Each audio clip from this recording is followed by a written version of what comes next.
आंठु कुड़ा मुख जेहु चाहिब दुई थर सेहु स्नान करिब नहिले जेबे एहा न करिब रवि अस्त जाए उपासे थिब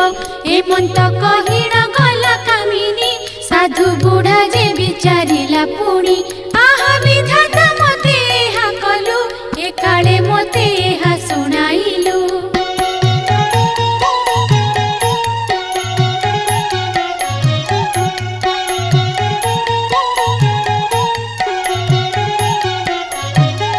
पूर्वरे केते पाप करिथिली ए जन्मे मुही अपुत्री कहेली एमंत मनरे दुखी होइන